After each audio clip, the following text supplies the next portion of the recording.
있습니다. 네, 성경 해석의 기본 방향 또는 원리가 있는데 그리스도 안에서입니다.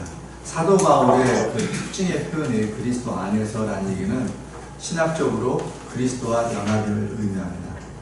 그러니까 그리스도와 연합됐다는 얘기는 하나님의 형상이 회복되어서 하나님과 함께 거한다는 것을 의미합니다. 죄가 들어옴으로 하나님으로부터 떨어져 나갔죠.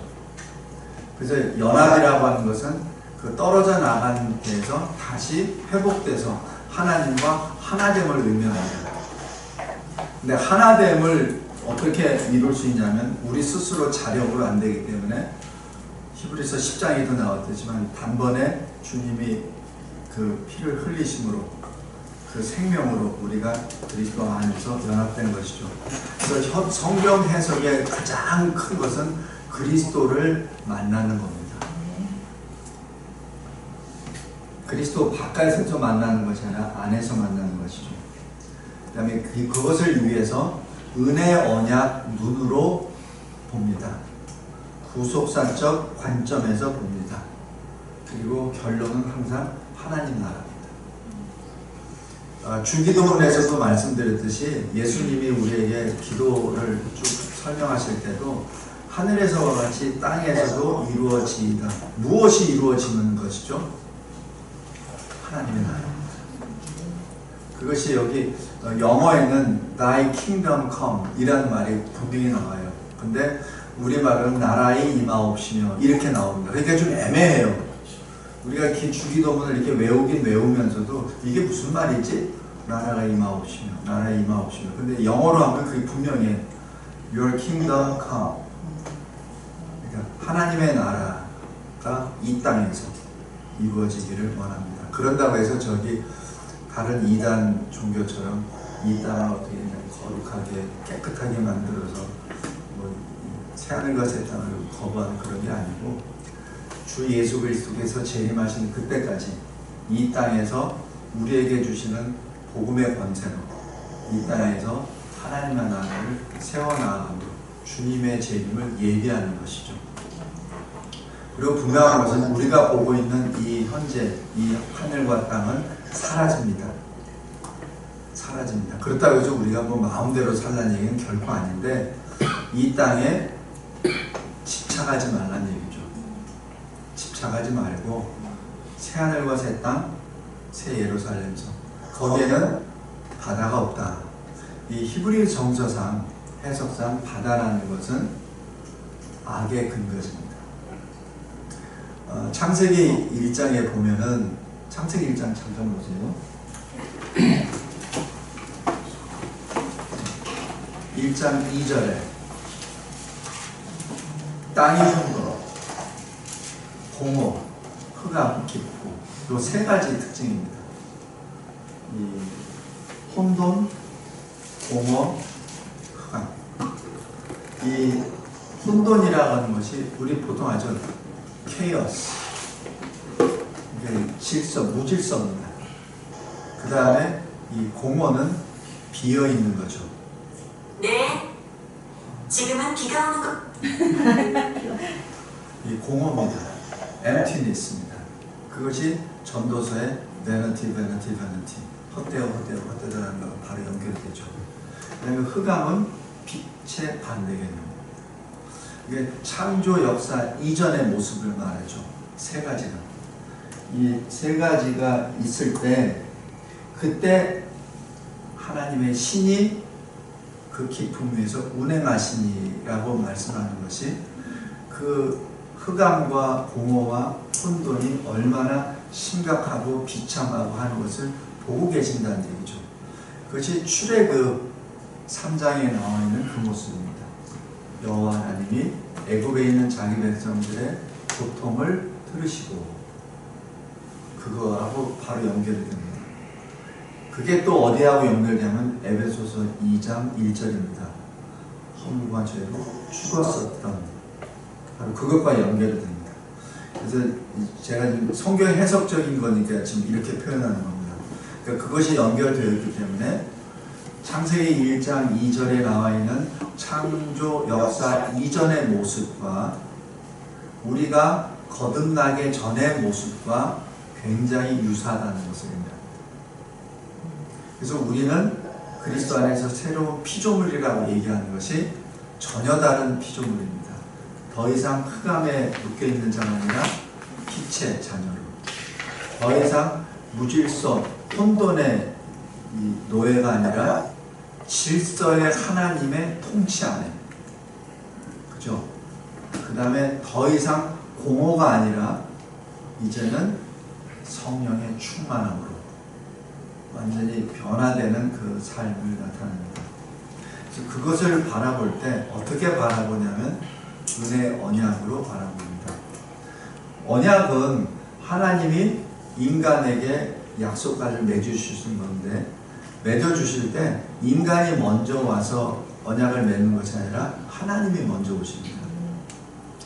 원래는 우리는 하나님의 뜻을 잘 알고 하나님의 뜻대로 행할 수 있는 능력을 가진 사람이에요. 그것이 창세기 1장 2장의 모습입니다. 1장 28절에 땅에 충만하라 다스리라 하는 것을 능히 할 수 있는 첫사람 아담이었고, 선과 악을 알리는 나무의 열매를 먹지 말라, 먹지 않을 수 있는 능력이 있는 사람이었습니다. 그 정도 능력입니다. 그것을 신학적으로 행위 언약이라고 합니다. 행위 언약. 그런데 창세기 3장 들어오면서 그 행위 언약을 지킬 수 없는 죄인으로 타락해버렸죠. 이 타락이라는 단어가 fall입니다. F-A-L-L. 그죠? fall은 명사로 쓸 때는 폭포입니다. 그러니까 위에서부터 밑으로 폭포전 내려가 버리는 거죠. 그러니까 the fallen이라고 하면 타락한 사람이라면 하나님으로부터 떨어져 나간 존재를 의미합니다. 그러니까 올라갈 수 없는 전적으로 타락한 존재, the fallen이 됩니다. 그래서 이 은혜 언약이라고 하는 것은 하나님 편에서 전적으로 타락한 인간을 향하여 손을 내미시고 약속을 하시는 것이죠. 근데 하나님은 꼭 먼저 말씀을 하십니다. 그래서 영어로 Speaking God 이라고 합니다. 말씀하시는 하나님. 그러니까 하나님은 침묵하시는 하나님이 아니라 항상 말씀하시는 하나님이에요. 그 말씀을 통해서 이루어 가십니다. 이유는 왜 먼저 말씀을 하시죠? 이것이 우연의 산물이 아니야. 내가 말씀한 대로 이루어지는 하나님의 역사라는 것을 나타내시기 위함이죠. 그러니까 하나님은 끊임없이 우리에게 말씀을 하세요. 그리고 말씀을 이루어 가심으로 이 역사가 하나님의 역사임을 계속해서 알려주십니다. 그것이 이 성경 전체입니다. 하나님이 항상 말씀부터 먼저 하세요. 갑자기 뭐 이렇게 짜잔 해가지고 해놓고 하시는 분이 아니에요. 먼저 말씀부터 하십니다. 어느 정도 말씀하시냐면은 창세기 1장 1절도 말씀하십니다. 하나님이 굳이 우리에게 이런 말씀 하실 필요 없어요. 태초에 하나님이 천지를 창조하셔서 이 말씀 안 하셔도 돼요. 근데 굳이 하셔. 왜? 우리에게 말씀을 주십니다. 그래서 하나님과 나와의 관계가 어떻다는 것을 지금 알려주시는 건데, 근데 왜 알려주시죠? 사랑하십니까? 그래서 하나님의 사랑이 바로 여기 창세기 1장 1절에 이미 선포가 됩니다. 굳이 말씀하실 필요 없어요. 근데 사랑하시니까. 그러니까 사랑하시니까 너의 정체성이 무엇인지 알고 나에게로 돌아와. 너는 나의 백성이야 라는 것이 여기서 계속 기록합니다. 너는 나의 피조물이야. 그러니까 너는 나를 위하여 존재하는 존재야 라는 것을 계속 하죠. 근데 우리가 특히 이제 젊었을 때는 그 말을 받아들이기가 어려워. 왜 내가 나를 위해서 하지? 왜 내가 하나님을 위해서 존재해? 이런 식으로 막 어깨에다가 힘을 주죠. 죽을 때가 되면 힘이 다 빠지고 나면 아니라는 거 아는데, 그걸 젊었을 때 알았으면 좀 이렇게 쓰임을 받는데 다 늙어가지고 지금 제 얘기하는 거예요. 제가 50세 때 목사 안수를 받을 때 그 생각이 나더라고요. 그래서 왜 그 민수기에 보면은 레위인들 나이 50세 되면 은퇴하잖아요. 네. 근데 목사님 지금 50 아니신가요? 감사합니다. 그때 그 말씀을 읽으면서 많이 울었어요. 하나님, 야, 헛살았군요. 하나님한테 진짜 내 인생에 가장 팔팔하고 기억력도 좋고 좀 이렇게 좀 뭐 할 때 하나님께 드려야 되는데 그냥 다 쭈그런 뱅탱이 돼가지고 기억도 제대로 못하고 뭐 하는 그 상태에서 하나님께 되니까 하나님 죄송합니다. 근데 지금은 이제 더 늙어버려가지고 자 여기 그래서 이 언약의 관점으로 언약의 눈으로 말씀을 봐야 됩니다. 그 다음에 또 하나는 구속사적 입장에서 봐야 됩니다. 이 구속사라고 하는 것은 History of Redemption입니다. 그러니까 구원 역사예요. 그러니까 이 인류 역사를 전체를 봤을 때 하나님이 예수 그리스도를 통하여 구원의 역사를 이루어 나가는 것으로 다 이루어집니다. 심지어는 구약에까지. 그러니까 아까 제가 이 모세가 그리스도를 위하여 라고 표현했던 것도 마찬가지 그럴 겁니다. 그러니까 구약에 있는 믿음의 선진들도 그리스도를 위하여, 주를 위하여. 그래서 그 그리스도의 구속의 역사를 위해서 계속 들어갑니다. 그 다음에 궁극적인 것은 하나님의 나라를 세워나가야 됩니다. 제가 요 말씀은 제가 신학강의 아들은 꼭 제가 이제 그 PhD 오럴 디펜스라고 하죠. 이제 그 커미티 열어놓고 이제 발표하고 질문하고 거기서 엑스하면 떨어져요. 거기서 이제 이 교수가 저한테 얘기하더라고요. PhD 논문은 세 가지 요건이 있습니다. 하나는 지구가 생긴 이후로 당신의 논문은 첫 작품이 돼야 됩니다. 논문 베끼지 말아야 된다는 얘기입니다. 두 번째는 그리스도가 나타나야 됩니다. 그러니까 신학 논문이죠. 그죠? 세 번째는 교회에 유익이 돼야 됩니다. 이게 저한테는 굉장히 지금까지 와닿아요. 그래서 제가 목회를 하면서도 아니, 설교를 준비할 때도 그 근간이 그리스도가 나타나는가 교회를 위한 것입니다. 그러니까 성경을 연구하면서 뭐 많이 연구할 수 있어요. 그런데 오히려 교회에 불이익이 된다면 침묵하십시오. 교회에 유익이 되지 않는다면 침묵하십시오. 그리고 거기에 그리스도가 안 나타난다면 다시 뒤집어서 다시 보십시오. 그리스도가 안 나타나는 의미가 없습니다. 성경 해석도 마찬가지예요. 무슨 신학을 하든지 성경을 하든지 그리스도가 안 나타나는 의미가 없습니다. 웨스민스터 신앙 고백서를 통해서 이 언약에 대해서 잠깐 보겠습니다. 사람들, 이성을 가진 피조물은 창조주 하나님께 마땅히 순종할 의무가 있습니다. 그러나 하나님과 사람 사이에 그 간격이 너무 크므로 하나님으로부터 어떤 축복이나 보상으로서의 결실에 이르지 못합니다. 그래서 다만 하나님 편에서 스스로 낮추시어 열매를 맺을 수 있습니다. 그래서 이 열매는 하나님 편에서 맺는 거죠. 우리가 하는 거 아니에요. 이를 위하여 하나님은 언약으로 표현하시고 기뻐하셨습니다. 네, 신앙고백서 7장입니다. 이 신앙고백서에 대해서는 제가 나중에 또 설명을 드릴게요. 2번은 사람과 맺은 첫 언약은 행위 언약입니다. 아까 제가 말씀드렸죠. 아담에게 생명이 약속되었고 아담과 그의 후손에게 완전하고 인격적인 순종을 조건으로 생명이 약속되었습니다. 생명나무를 먹는다는 얘기는 생명나무 열매를 먹지 않으면 죽는다는 얘기죠. 그러니까 비록 죄가 없는 아담이었지만 1장, 2장 그러나 생명나무 열매를 먹어야만 영생에 들어갑니다. 그러면 계속해서 생명나무 열매를 먹어야 된다는 이 불완전한 존재임을 여기서 나타내죠. 죄는 없으나 불완전한 존재였죠. 불완전한 존재이기에 뱀의 유혹에 넘어간 거죠.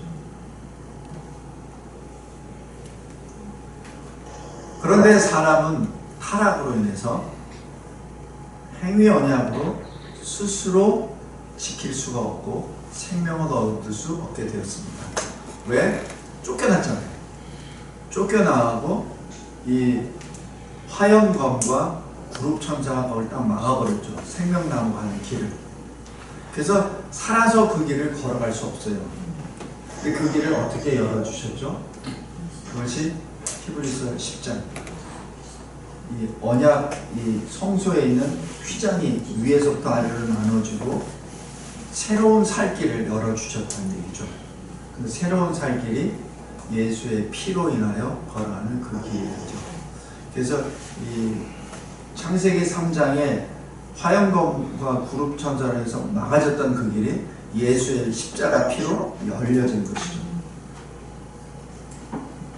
이 두 번째 언약이 하나님과 하나님이 맺으셨는데 이것이 은혜 언약입니다. 하나님이 죄인들에게 예수 그리스도를 통하여 생명과 구원을 값없이 주신 것이 은혜 언약입니다. 그래서 행위 언약은 창세기 1장, 2장 그리고 3장부터는 요한계시록까지 전체가 은혜 언약입니다. 그래서 보통 우리가 말할 때 언약 그러면 은혜 언약을 말합니다.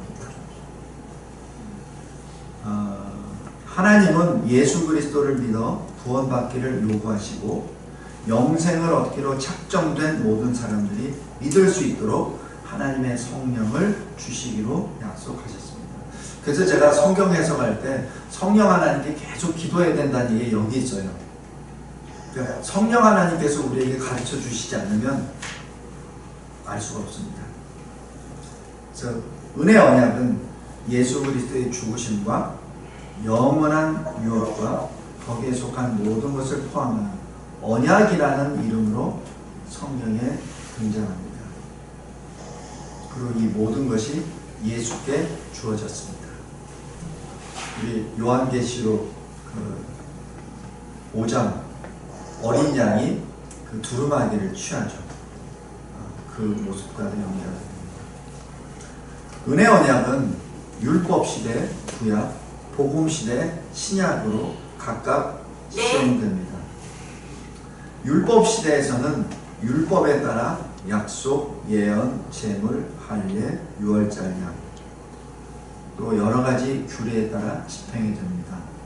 근데 이 모든 것은 장차 오실 그리스도를 예표하는 것입니다. 성령의 역사를 통해 약속된 메시아를 믿는 택자를 가르치고 굳게 세우는데 충분하고 효력이 있습니다. 메시아를 통해 그들의 죄는 완전히 용서를 받았고 영원한 구원을 얻습니다. 이것이 구약입니다. 신약, 이 복음 시대의 본체는 그리스도인데 설교, 세례, 성찬. 그래서 이 성찬식을 눈에 보이는 말씀, 가시적 말씀 이렇게 표현하기도 합니다. 이 예식은 수적으로 적고 형식이 훨씬 간단하고 화려함도 없습니다. 그러나 내용면에 있어서는 구약의 어떠한 예식보다 더 충분하고 분명하고 영적인 효과를 나타냅니다. 누구에게? 유대인과 이방인 모두에게. 이것을 신약이라고 합니다. 이 두 언약, 구약과 신약은 본질상 하나입니다. 그래서 이게 성경 해석할 때 구약과 신약이 그냥 막 계속해서 들어가고 그것을 확인합니다. 계속. 그래서 성경 해석할 때 제일 중요한 것은 성경책이 계속 왔다 갔다 하는 거죠. 은혜 언약을 베드로전서 1장에 보면은 이 구원에 대하여는 너에게 임할 은혜를 예언하던 선지자들이 연구하고 부지런히 살펴서 여기서 이 성경 해석의 중요성이 나옵니다. 선지자들도 연구하고 부지런히 살핀다고 했죠. 선지자들도 그냥 한 거 아닙니다. 선지자들 중에서 제가 좀 제일 좀 안 됐다는 선지자가 호세아 선지자. 제가 호세아 선지자를 이렇게 강의 설교를 쭉 하면서 제일 안 됐다. 차라리 결혼하지 말지. 제일 안 됐다. 그런데 여기 이 베드로전서에 보면은 그들이 연구하고 부지런히 살폈다. 그래서 자기 속에 계신 그리스도의 영, 성령이 받으실 고난과 후에 받을 영광을 미리 증언하여 누구를 또는 어떠한 때를 지시하시는지 상고하니라. 여기서 부지런히 살핀다와 상고한다는 얘기가 헬라어로 같은 어근입니다. 찾다는 얘기죠. 그래서 우리 성경을 해석을 할 때도 마찬가지 성령이 가르쳐 주시는 거니까 나는 그냥 펜 넣고 가만히 있어 주여 성령이시여 나에게 가르쳐 주. 그게 아니란 얘기예요. 선지자가 뭐죠? 하나님의 말씀을 하나님으로부터 받아서 하나님의 백성들에게 전하는 자가 선지자잖아요. 근데 그 선지자가 그냥 받은 그대로 그냥 앵무새처럼 했냐? 그게 아니에요. 여기 잘 보십시오. 연구하고 부지런히 살폈다. 그 대표적인 사람이 누구죠? 니느웨로 간 사람. 얼마나 열심히 살폈어. 그러니까 안 가지. 그죠? 안 가잖아요. 끝까지 안 가서 물고기 뱃속에서 3일 동안 있다가 회개하고 다시 뱉어져서 나와서 얘기했잖아요. 그 사람이 왜 연구 안 했겠습니까? 하나님한테 맞짱 떴잖아요. 하나님 이거 하면 안 되잖아요. 그 정도로 연구했거든. 이게 우리도 마찬가지입니다. 성경 해석을 할 때 진짜 연구하고 부지런히 살펴야 됩니다. 그리고 이 하나님의 때가 무엇인지, 하나님이 무엇을 의미하는 것인지 그것을 진짜 상고해야 됩니다. 제가 특히 이 말씀에 제가 은혜를 받은 이유가 누가 쓴 거냐면 베드로가 쓴 거예요. 베드로는 별로 생각이 좀 짧은 사람이에요. 사도들 가운데 제일 먼저 손 들고 얘기했지만은 그래도 굉장히 성급하고 죄송합니다. 가방끈도 짧고 물고기하고 씨름하던 친구잖아요. 근데 나이는 제일 많아. 그래서 수석 제자야. 근데 할 때마다 헛달지. 심지어는 저 변화산에서 그 영광의 모습을 보고 뭔가 해야 되잖아. 요한보다도 형이지, 야고보다도 형이지. 자기가 제일 수석인데 주여 텐트를 칩시다. 장막을 3개를 칩시다. 주니까 모세코, 엘리야코 나름대로 한 거예요. 나름대로 두잉을 한 거죠. 근데 거기에 하나님의 뜻은 전혀 모르고 왜 장막을 짓는지 아세요? 예? 아니요. 저 세상에 내려가면 힘들잖아요. 여기서 좀 쉬십시다. 일단 여기 오셨으니까 여기 뭐 이게 장막을 지었다는 거기 좀 앉아서 쉬려고 친 거 아니에요. 뭐 10분이라도 앉아 있으려고. 주님 서서 말씀하시지 마시고 앉아서 얘기하신 건 아니니까 세 분이 서서 말씀하시니까. 근데 그 지금 말씀하신 그 내용이 중요한 거거든. 누가복음 9장 31절 예루살렘에서 그의 별세에 관하여 바로 엑소더스 예루살렘에서의 출애굽입니다. 그래서 출 사망 출 죽음입니다. 이거 엄청난 역사예요. 근데 그게 베드로 전후서에는 없어요. 어디에 기록된? 누가복음은 누가 기록잖아요. 사도 바울의 제자가 썼잖아요. 그럼 그 엑소더스는 누구한테 받은 겁니다. 사도 바울. 사도 바울은 변화산에 올라가지도 않았는데. 근데 베드로한테 들었어요? 요한한테 들었어요? 야고보한테? 못 들었어요, 그 사람들은. 그죠? 못 들었다고. 바울이 주님으로부터 직접 받은 겁니다. 그래서 왜 고린도전서 12장에 성찬식을 베풀 때도 이는 내가 주께로 받은 것이니라. 그러니까 베드로 사도나 그 11 사도들한테 성찬식은 이렇게 하는 거야. 왜냐면 성찬식 그 제자들 같이 했으니까. 그죠? 그 제자들에게 받은 게 아니에요. 고린도전서 12장 잘 보세요. 그거는 주님이 직접 주신 것이죠. 그러니까 이 변화산에서 주님이 모세와 엘리야에게 말씀하신 그 자체는 누가 전해준 게 아니에요. 예수님이, 부활의 주님이 바울에게 직접 가르쳐 주셨습니다. 그러니까 거기에 기록이 되어 있죠. 근데 베드로는 그때 장막을 지어서 주님의 그 영광의 모습 참 좋은데 이 산만 내려가면은 그 귀신 잡힌 사람들, 병자들, 떼거리를 몰려오잖아요. 얼마나 피곤하십니까? 근데 여기서 쉬세요. 근데 그게 주님을 위한 것 같지만은 실은 자기를 위한 거예요. 변화산에 올라가 얼마나 힘들었을 거야, 제자들이. 예수님이 기도할 때 영광의 모습을 바뀌었는데 제자들은 뭐 했어요? 자고 있었잖아. 그게 힘들어서 자는 거예요. 물론 영적으로 둔감한 것도 있지만 육신적으로 힘들다고. 그러니까 잔 거예요. 그러니까 잔 사람에게 주는 경우는 잡자야죠. 자기 눈높이를 생각하고 합니다.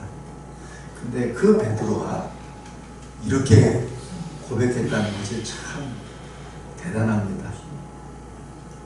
베드로전서 1장 10절 11절. 은혜를 예언하던 선지자들이 연구하고 부지런히 살펴서 주의 영광을 미리 증언하고 누구를 어떠한 때를 지시하는지 사고한다. 이게 성경 해석의 기본 반영입니다. 그냥 은혜 언약이라고 해서 그냥 언약적으로 본다 그러면 그냥 무슨 아브라함의 언약, 모세의 언약 이렇게 해가지고 연결짓기만 해요. 제가 신학교에서 그렇게 배웠어요. 그런데 그게 아니에요. 그 깊이를 들어가야 된다는 거예요. 그 다음에 히브리서 1장에 보면은 옛적에 선지자들을 통하여 여러 부분, 여러 모양으로 우리 조상들에게 말씀하신 하나님이 여기도 나와죠. 스피킹 가십니다. 말씀하시는 하나님이에요.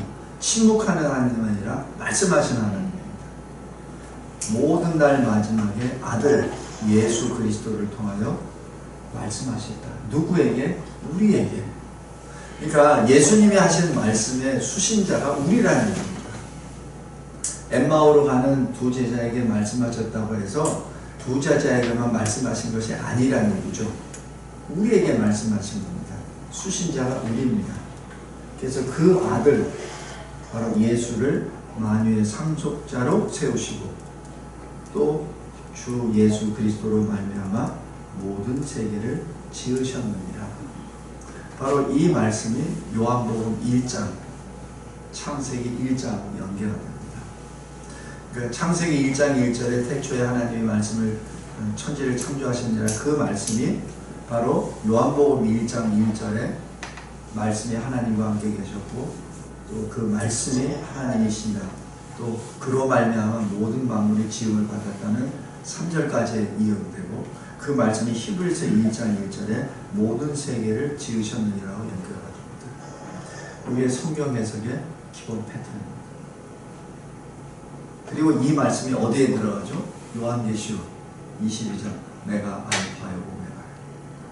그래서 창세기에서부터 요한계시록까지 쭉 연결이 됩니다. 그 연결될 때 하나는 당기면 전부 다 끌려가죠. 이쪽이 당기고 이쪽이 당기고. 이게 성경 해석의 맛입니다.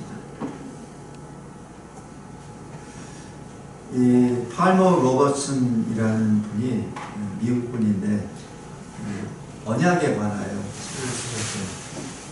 이분이 개념 정리한 것은 하나님의 절대 주권 안에서 하나님이 자기 백성과 피로 맺은 약속, 여기 영어로는 band라고 하죠.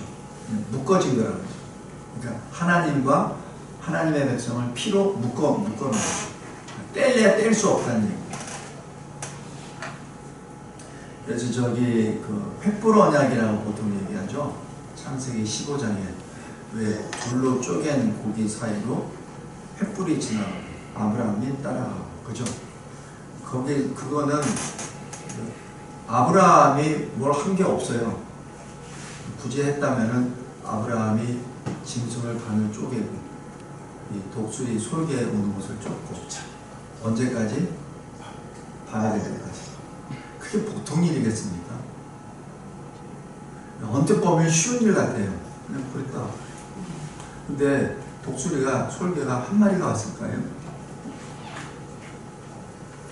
피냄새를 맡고 한 마리가 안 왔을 거예요. 그 친구들이 숫자가 많으면 사람도 공격한다고. 그게 보통 일이 아니에요. 그걸 언제까지? 저녁 때까지. 이게 하나님이 우리에게 오실 때 그냥 우리가 원하는 때 원하는 스타일로 오시지 않아요. 모세가 시내산에서 40일 동안 왜 첫째 돌판 우상에다 금송아지 던져버리고 둘째 돌판 받으실 때 이 출애굽 33장에 40일 동안 그대로 했었나요? 아니에요. 10일 동안 대기합니다. 10일 동안. 그리고 하나님이 7일 후에 올라오라. 7일 동안 보통 우리가 보면은 모세가 40일 금식했고 예수님도 금식했고 그러니까 40일을 흉내내기도 해요. 이렇게 차원이 달라요. 제가 저기 어느 목사님들이 그거를 저한테 감정 비슷하게 하시더라고. 예수님도 40일 했으니까 모세도 40일 했으니까 나도 40일씩 한다고. 제가 속으로 예수님은 광야에 사셨어요. 목사님은 집에서 했잖아요. 모세는 시내 산에서 했어요. 근데 40일 안에 모세는 7일 동안 더 했어요. 그리고 40일. 근데 그거만이야? 모세가 첫 돌판 하느라고 40일 있었잖아요. 첫 돌판 던지고 난 다음에 또 올라갔어요. 그럼 그 기간 동안 먹었을까? 내 생각에 안 먹었을 것 같아. 안 먹었을 것 같아. 그러면 합이 얼마야? 그러니까 제가 이 말씀 드리는 것은 모세의 위대성을 뭐 이렇게 설명하려고 하는 게 아니라 자꾸 그런 것을 흉내를 내서 외적인 것을 흉내를 내서 자기 의를 드러내는 것은 위험하다는 얘기를 하는 겁니다. 하나님의 영역 안에서 하나님이 특별히 택하신 하나님의 종을 그렇게 보여주십니다. 근데 그것은 모세만을 위한 것이 아니라 우리를 향한 말씀입니다. 네가 하나님한테 말씀 받기를 원하느냐? 이렇게 해야 된다. 우리는 종종 어떻게 하죠? 그냥 조금 읽고 기도하고 주여, 저기 기도했는데 주여, 제가 말씀 읽었는데 근데 왜 아직까지 응답 안 해주시나요? 이렇게 하잖아요. 모세처럼 했나?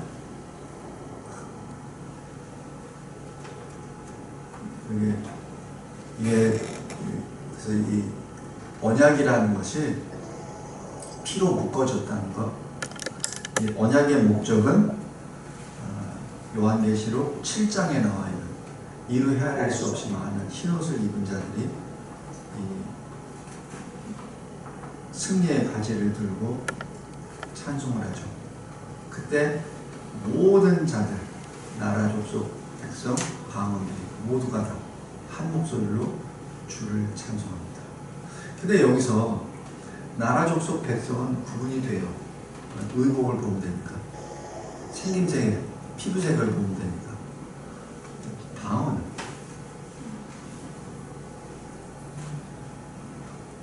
여기서는 하늘나라에 가서 천국에서는 무슨 말을 하든지 다 통용이 되겠죠.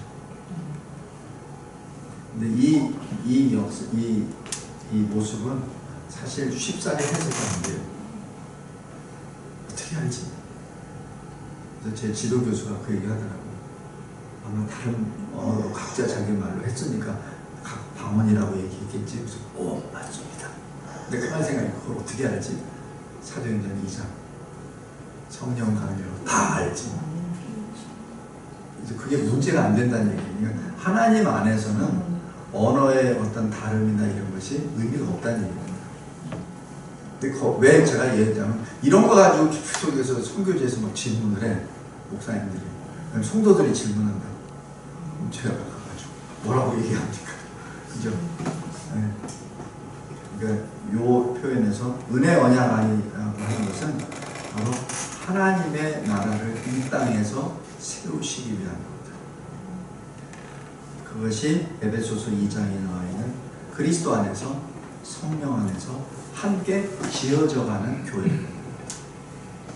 함께 성도들이 함께 연결이 돼요. 지어져가는 것이죠. 우리 에베소서 2장 잠깐 보겠습니다.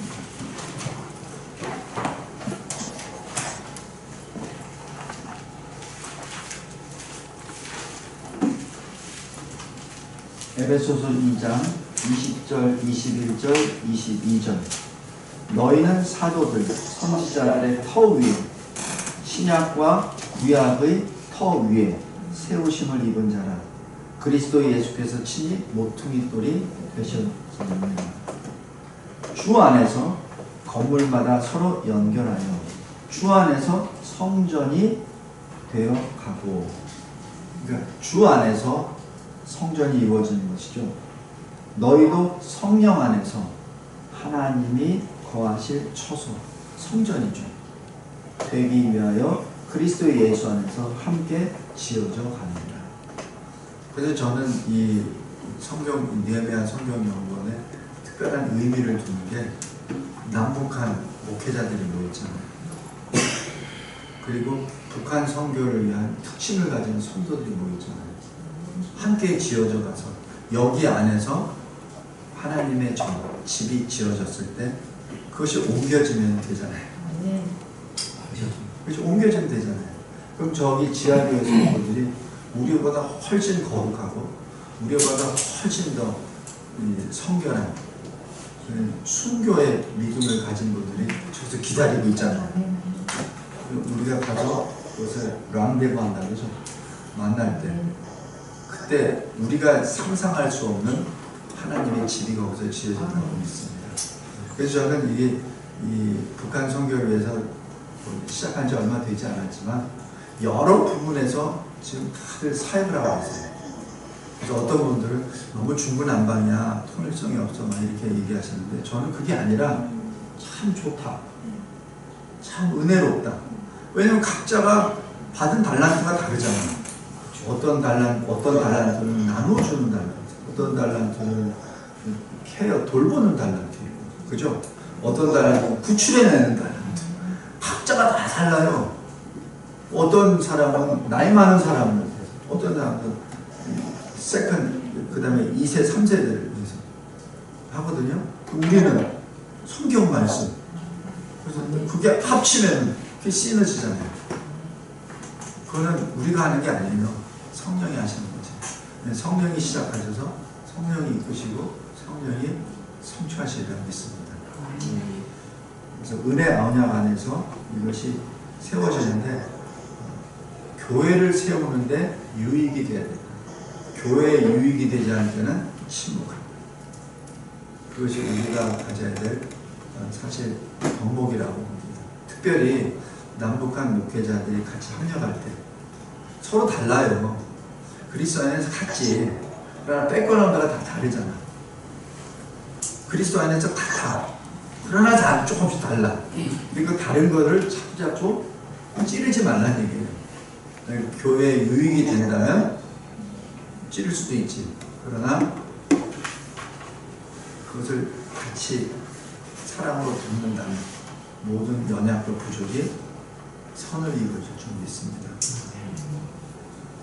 그 다음에 구속사적으로 하는 것이 보통 이 게하르트 보스가 이 리덴티브 히스토리를 아마 가장 크게, 원래 이 구속사라는 개념이 청교도에 있었던 그 신학자들부터 쭉 했었는데 게하르트 보스가 그걸 많이 집대성한 것으로 알고 있습니다.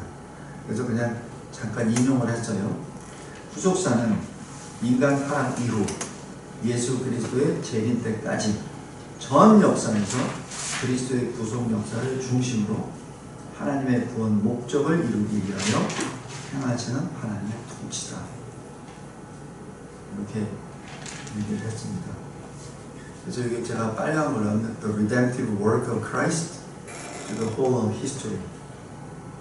그래서 이 성경 해석은 구속사적으로 해석하는 것이 옳다라는 것이 이 게알스보스의 결론입니다. 그래서 아까 은혜 언약의 눈으로 구속사적 입장에서 보는 어떤 신학적인 참고 자료입니다.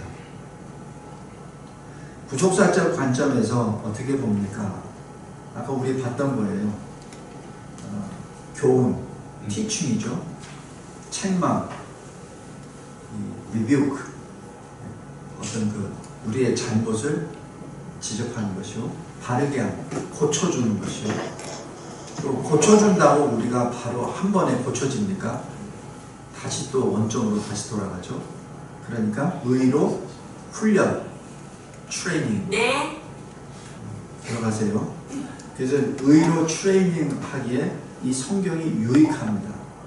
그래서 하나님의 사람이 온전하고 하나님이 기뻐하시는 모든 선한 일을 행할 수 있는 능력을 갖추기 때문입니다. 우리 또 히브리서 1장 2절에 이것은 우리 조상들에게 말씀하신 하나님이 하시기 때문에 구속자적으로 보는 것이요. 히브리서 2장 3절에 이 구원은 처음에 주로 말씀하신 바요 들은 자들이 우리에게 확증한 바다. 그래서 믿음의 선진들이 히브리서 11장에 쭉 나오죠.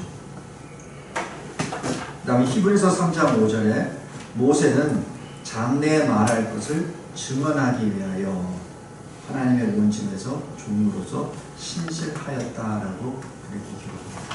그래서 이 구속사적 이 관점에서 이 성경을 보는 것이 좋다는 얘기고, 그 다음에 이 하나님 나라는 미더보스를 인용했습니다. 하나님 나라는 십자가 구속 대속으로 이미 성취하셨습니다. 이미 성취하셨습니다. 다 이루었다 하시는 그 선언으로 다 된 거죠. 그것은 예수님이 회개하라 하나님의 나라가 가까이 왔느니라. 바로 그 하나님의 나라의 주체는 왕이죠. 하나님 나라 천국 그 자체는 지금 천국에 있습니다. 근데 그 둘째 요소 왕이 오셨다는 얘기요. 셋째 요소 백성이 너희들이니 나에게로 돌아오라는 초청의 말씀이라고 제가 말씀드렸습니다. 그래서 이미 예수 십자가 구속으로 성취하셨습니다. 근데 그 하나님의 나라의 실체와 구원의 능력을 우리가 복음을 통하여 체험을 합니다. 그런데 아직 이 하나님의 나라는 아직 완성되지 않았습니다. 언제? 재림하심으로 완성됩니다. 그래서 이 성취는 accomplishment라고 하고 완성은 consummation이라고 이렇게 얘기를 합니다. 그건 나중에 또 설명을 드릴게요. 하나님 나라 중심으로 봤을 때 나라가 되려면 왕, 주권이 있어야 되고 백성이 있어야 되고 또 영토가 있어야 된다고 했습니다.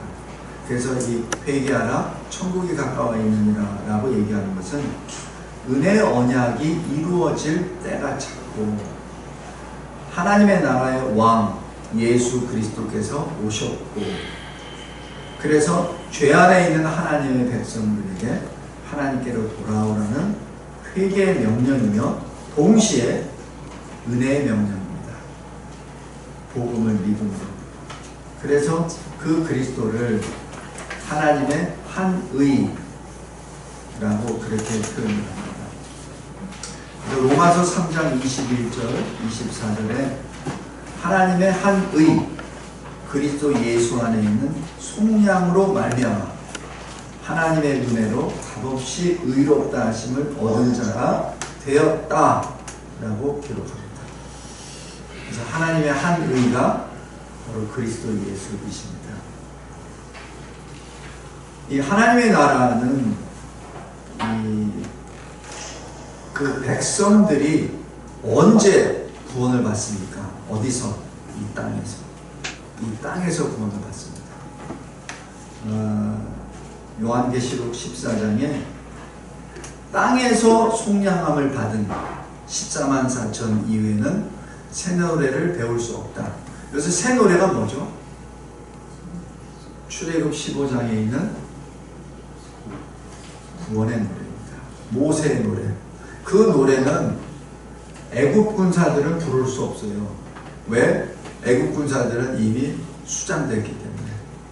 그러니까 모세의 노래를 부를 수 있는 사람은 구원을 받은 사람, 홍해를 건넌 사람, 하나님의 인도하심으로, 불기둥과 구름기둥으로 인도하심으로 홍해가 갈라졌을 때 그 홍해 바다를 마른 땅, 메마른 땅으로 걸어왔었던 사람, 그 사람들만이 부를 수 있죠.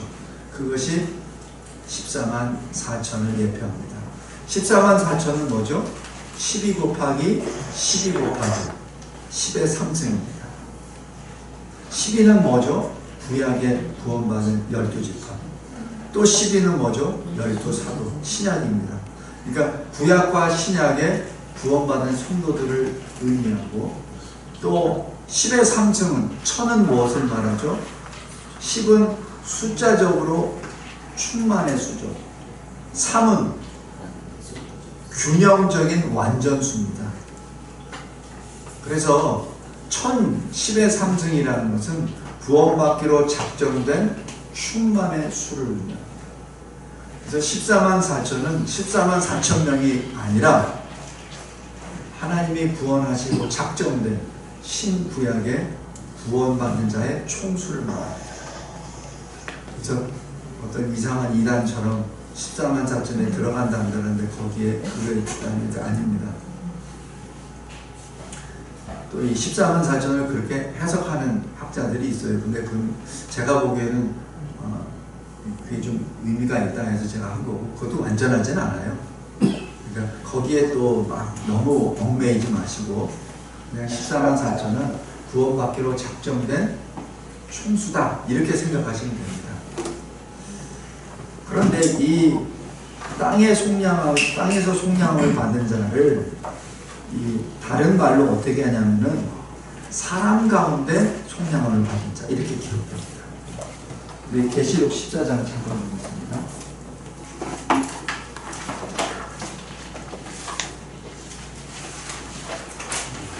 계시록 14장 3절 보십시오.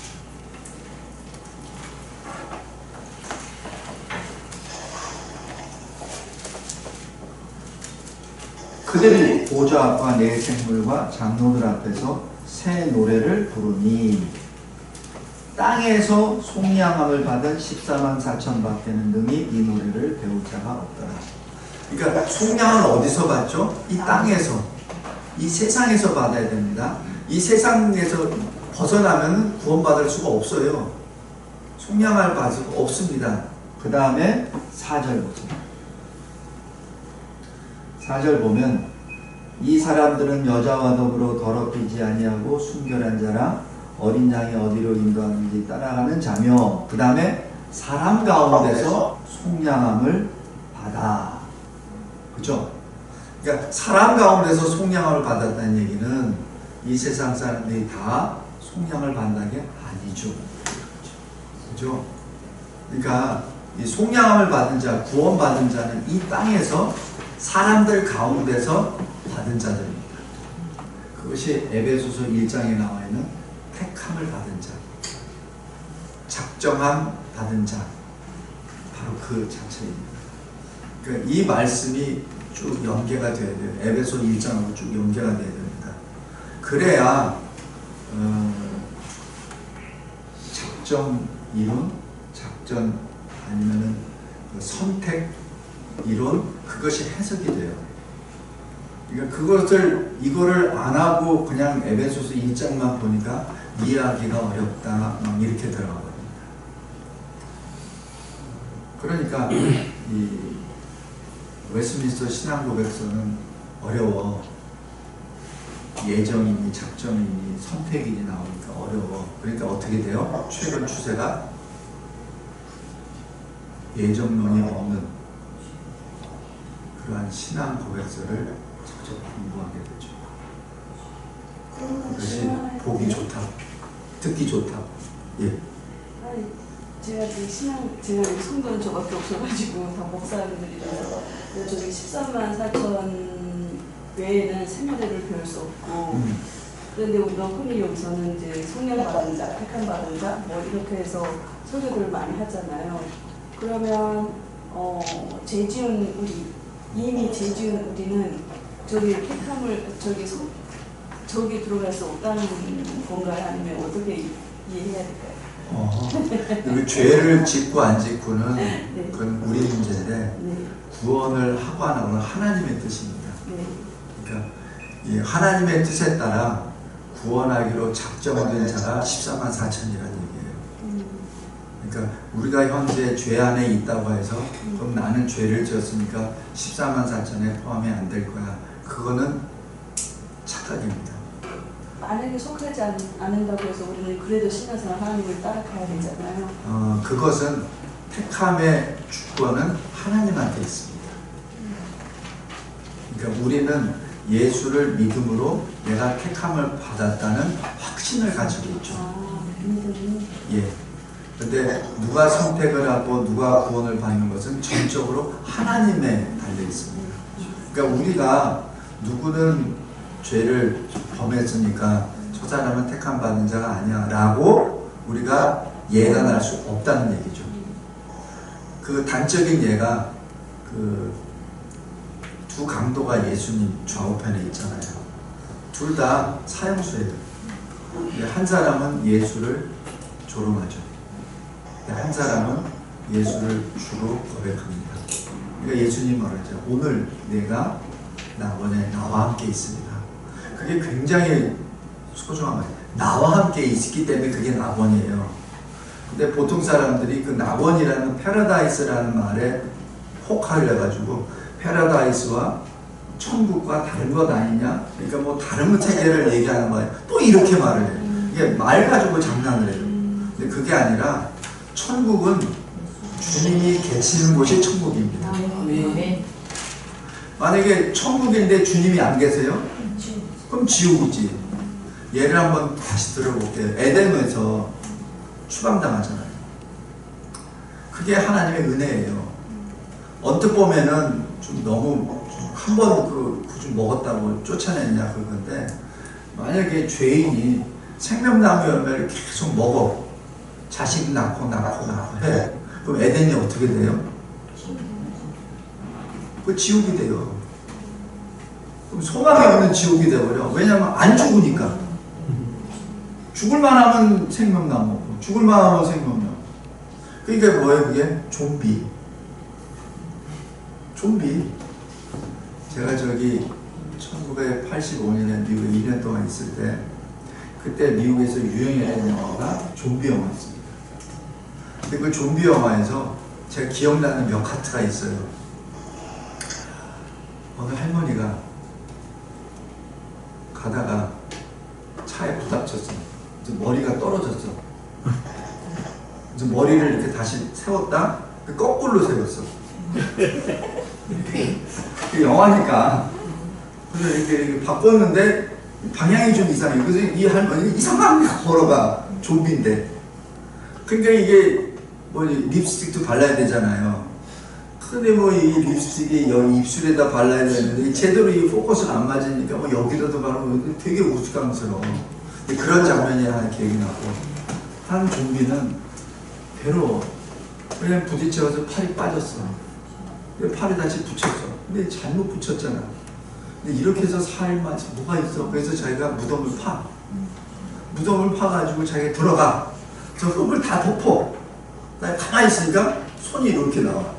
안 죽어. 그 장면이 찾자고 저한테 있더라고요. 그래서 제가 그때 대위 때 죽음도 필요하고 죽음도 은혜구나라는 것을 그때 좀 봤어요. 우리가 안 죽는다면 얼마나 비참할까? 이게 죽음이 있다는 것 자체가 부활의 소망이다. 그래서 창세기 5장에 죽음이 기록되어 있는 것이 부활의 소망의 간증입니다.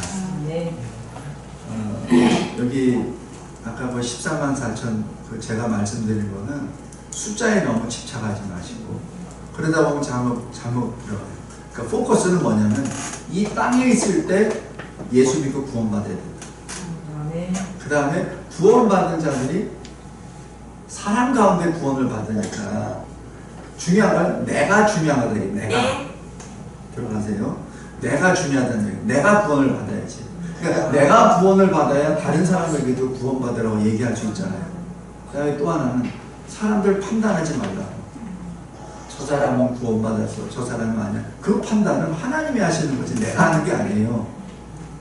내가 하는 것은 내가 구원받았다는 확신 때문에 그 복음을 전하는 것이지. 그죠? 예수 믿음으로 내가 전할 따름이지 그것을 뭐 그 사람 마음을 어떻게 변화시켜요? 변화시키면 하나님이 변화시켜주지. 내가 변화시켜주나? 아니잖아요. 그게 오류가 뭐죠? 십자군 전쟁이잖아요. 칼 가지고 성경 주고 성경 받을래? 살려주마. 아니면 너 죽어. 그게 십자군 전쟁 아닌가요? 그래서 실패한 거 아닙니까? 그러니까 신앙은 내가 강압에 의한 것이 아니라 신앙은 하나님의 역사입니다.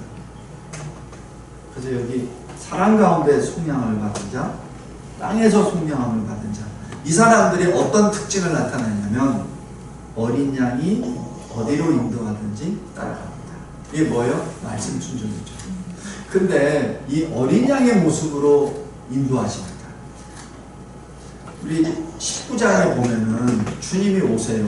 19장 잠깐 보세요. 요한계시록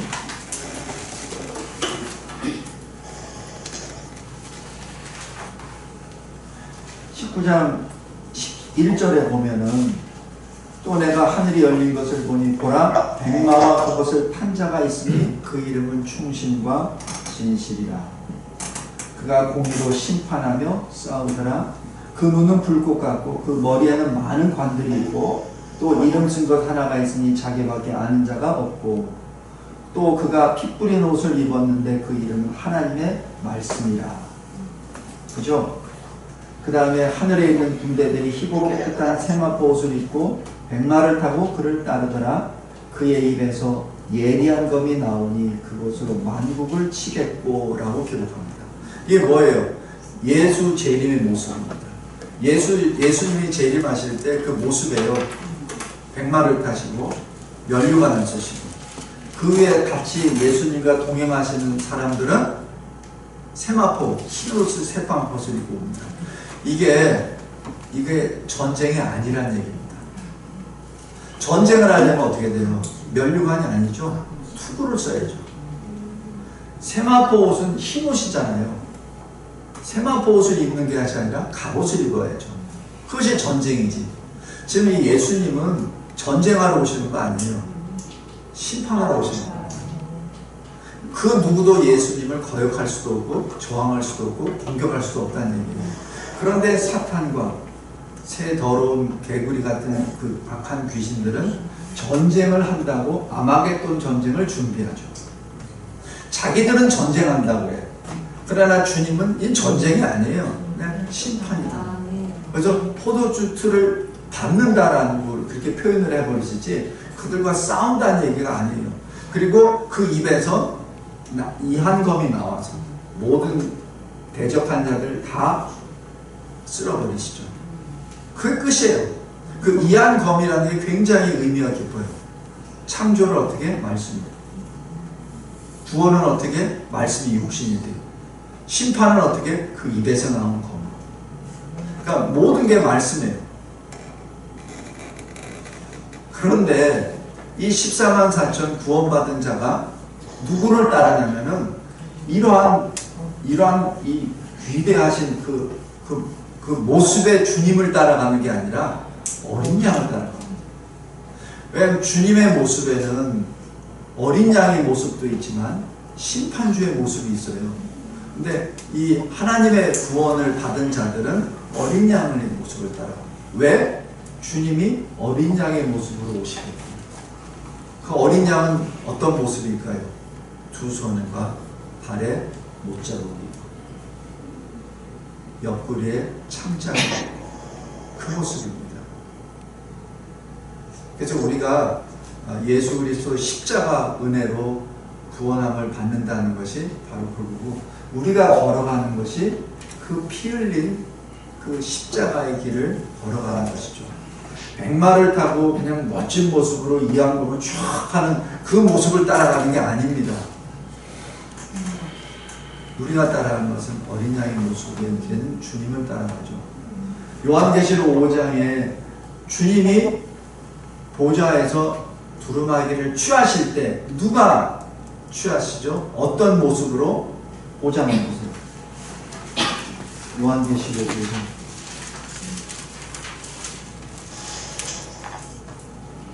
6절 보십시오. 내가 또 보니 보좌와 내생물과 장로의 사이에 한 어린 양이 서 있는데 일찍이 죽임을 당한 것 같더라. 이게 뭐예요? 어린 양이 지금 하나님 아버지로부터 이 두루마기를 취하실 때 그 모습은 손에 못자국이 있고 허리에 옆구리에 창자국이 있는 어린 양의 모습이었다는 것을 의미합니다. 요한계시록 14장에 주님이 여기 1절에 보세요. 내가 보니 보라 어린 양이 시온산에 섰고, 그죠? 그와 함께 14만 4천이 서 있는데 그들의 이마에는 어린 양의 이름 아버지의 이름을 쓴 것이 있더라. 어떤 모습으로 오셨냐고요? 시온산에 어린 양의 모습. 그래서 우리가 이 하나님 나라를 바라볼 때 어린 양 예수 그리스도 그 십자가 배속의 역사가 사실 핵심입니다. 그것이 없이는 하나님 나라를 바라볼 수 없습니다. 그래서 그것이 고린도후서 6장 2절에 보라 지금은 은혜 받을 만한데요 지금은 구원의 날이로다 라고 얘기하는 것이 하나님 나라를 선포하는 핵심입니다. 왜? 하나님이 우리의 하나님이시오 우리가 하나님의 백성임을 선포하기 때문에. 자, 그럼 이제 오늘 마지막 슬라이드 한 장으로 성경에서는 어떻게 해야 됩니까? 이건 이제 실천적인 모습이에요. 여태까지는 하나님의 말씀을 어떻게 해야 되는지 원리면에서 쭉 했다면, 첫 번째는 시작부터 끝까지 읽어야 됩니다. 그래서 만약에 창세기 37장 어디를 만약에 한다고 하면은 그 창세기 37장만 읽어서는 안 되고 이 창세기 1장부터 50장까지 다 읽으라는 얘기입니다. 그러니까 제가 그냥 배운 대로 표현을 하면은 창세기 1장부터 50장까지 엉덩이를 떼지 말고 다 읽어라. 그래서 제가 질문했죠. 시편을 할 때는 어떡하죠?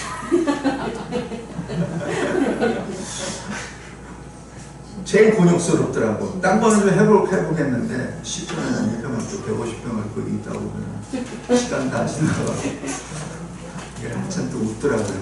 이거는 하여튼 원리가 이렇습니다. 제 시편 설교할 때 그렇게 못했어요.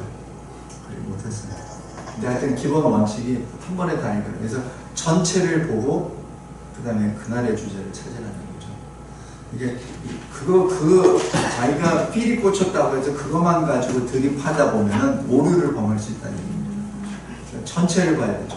전체를 하나님의 언약의 눈으로 하나님의 구속사적 입장에서 하나님 나라를 중심으로 보는 눈이 전체를 통해서 봐야 됩니다.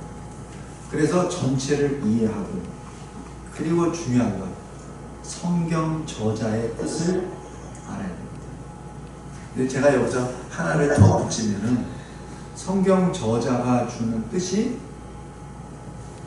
나에게, 여러분에게 틀리게 적용될 수 있다는 얘기입니다. 아까 제가 사도 바울의 얘기를 드렸던 것처럼 어떤 교회에서는 순교의 길로 들어가야 될 때가 있어요. 근데 어떤 교회에서는 살아남아야 될 경우가 있습니다. 이게 타협을 해서 살아남아야 되는 게 아니라 순교 자리에서 피할 때가 있고 순교 자리를 담대하게 받을 때가 있다는 얘기를 의미합니다. 근데 그거는 하나님의 뜻을 정확히 알아야 돼요. 사도 바울이 에베소에서 왜 저기 아데미어 뭐 이렇게 하면서 막 죽이려고 했잖아요. 근데 바울이 들어가려고 했죠. 제자들이 막잖아요. 사도 바울의 심정을 충분히 이해해요. 제자들이 지금 내 성도가 지금 저기에 끌려가서 죽게 되는데 내가 가야지. 저라도 그렇게 하겠어요. 근데 동역자들이 딱 막잖아요. 그건 하나님의 뜻이거든. 네가 죽을 자리는 에베소가 아니야. 로마야. 아직 그때는 알지 못하죠. 그때 성령의 역사입니다. 그러니까 각자가 다 달라요. 우리 바울도 고린도후서 12장에 보면 삼층천을 보잖아요. 근데 말할 수 없는 것을 인간이 표현할 수 없는 걸 봤다고 표현합니다. 저는 그것이 요한 사도가 봤던 요한계시록하고 별 차이가 없다고 봐요. 근데 사명이 달라요. 요한 사도의 사명은 기록하라, 전하라. 사도 바울은 보았느냐? 교회를 세우라. 사명이 다릅니다. 그러니까 바울 사도는 거기에 대해서 침묵합니다. 그걸 어떻게 알았냐고? 몸의 가시, 몸의 사탄의 가시. 이 성경학자들은 사도 바울의 그 지병을 말합니다. 안질이 있고 당뇨가 있고 여러 가지 매를 맞아서 되는 그런 근육 뭐 이런 거, 뼈 이런 것들이 있었다라고 추측을 해요. 그래서 그것을 사도 바울은 사탄의 가시라고 이렇게 표현하죠. 근데 이 하나님께서는 주신 것은 바울에게 주시는 게 다르고 요한에게 주시는 게 다릅니다. 그래서 성경 저자의 뜻을 이해하고는 답이 하나가 될 수도 있지만 각자에 따라서 여러 개가 될 수 있습니다. 그것은 성령께서 알려주십니다. 그 다음에 아까 제가 언급했던 것처럼 내가 말씀으로 변화를 받아야 합니다. 성경에서 그랬는데 내가 안 변했습니다. 내가 성경을 통해서 많은 것을 깨달았는데 내가 변화되지 않았습니다. 그건 사입이죠. 거짓 성경을 해석하는 자가 되죠. 이게 사실 이게 말은 쉬운데 굉장히 힘들어요. 설교는 할 수 있어. 설교는 뭐 자료 엮어서 뭐 해가지고 그럴듯하게 해가지고 할 수는 있어. 근데 만약에 설교대로 내가 안 살잖아요. 난 거짓말하는 게 되잖아. 그죠?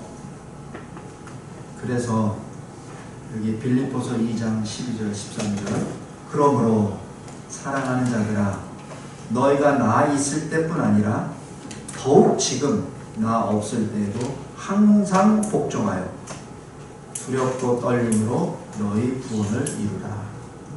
여기서 구원이라고 하는 것은 성화를 말합니다.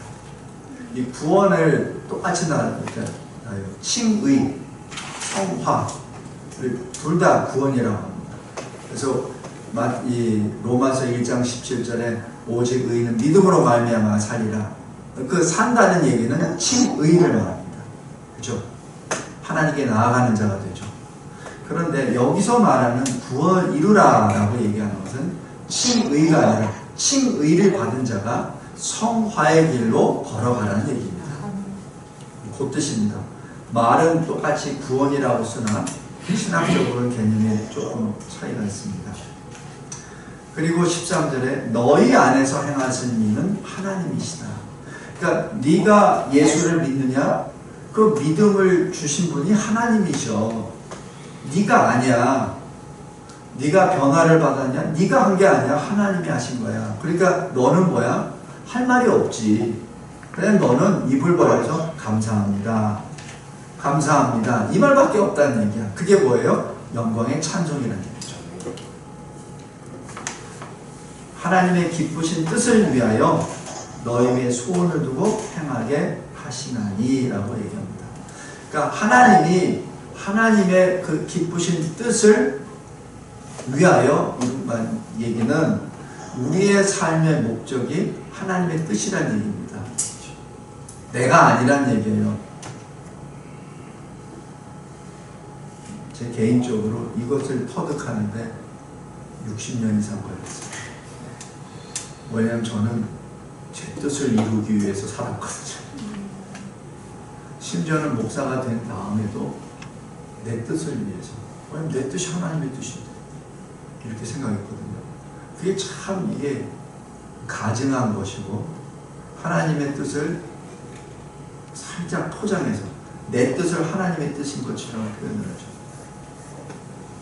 잘못된 겁니다. 그래서 하나님의 기쁘신 뜻을 위하는 것이 우리의 삶의 목적이고 성경 해석의 목적입니다. 그래서 하나님의 뜻이 나타나야지 내 생각이 나타나면 안 돼요. 내가 무엇을 설교자가 아니면 목회자나 선교사가 무엇을 목적을 이루기 위해서 하나님의 말씀을 끌어다가 잘 양념 쳐가지고 탁 치면은 충분히 할 수 있어요. 그러면 안 됩니다. 그것은 레위기 10장에 있는 다른 불을 켜는 것과 같습니다. 자, 지난번에 레위기 10장에 다른 불을 켜니까 나답과 아비후가 하나님이 죽여버리셨잖아요. 그 불이 어디서 나왔습니까? 저 잘 모르겠어요. 근데 실은 신학적으로 봤을 때는 그게 온전한 해석이 아닌 하나님 말씀 사역도 거기에 포함됩니다. 하나님은 하나님을 가까이 하시는 자를 거룩하게 만드십니다. 만약 하나님이 가까이 하는 자가 거룩하기를 안 하잖아요.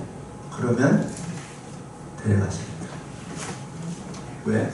하나님의 거룩하신 이름이 더 이상 더럽혀지지 않기 위해서. 오늘 이제 셋째 시간 말씀을 듣겠습니다. 성경에서는 나의 변화입니다. 내가 변하지 않는 성경에서는 거짓말입니다. 내가 변화됐을 때 교회가 변화됩니다. 교회가 변화됐을 때 만국이 변화됩니다. 요한계시록 21장 26절에 사람들이 만국의 영광과 존귀를 가지고 그리로 돌아가겠고, 그리로가 어디입니까? 새 예루살렘이죠. 천국이죠. 우리가 해야 될 그 사명이 바로 이 사명입니다. 이 사명의 첫 단계, 나의 변화입니다. 우리가 저 북한 선교를 마음에 품었습니까? 그렇다면 내가 먼저 변화되어야죠. 내가 변화되었을 때 남과 북의 목표자가 차이가 있겠습니까? 차이가 없죠. 지하교회 성도들, 저기 눈물과 피를 흘리고 있는 지하교회 성도들의 기도 제목과 우리가 틀릴 수가 있겠습니까? 내가 변화됐는데, 그죠? 그래서 하나가 되었을 때 하나님이 문을 열어주실 줄 믿습니다. 네. 기도하겠습니다. 하나님 감사하고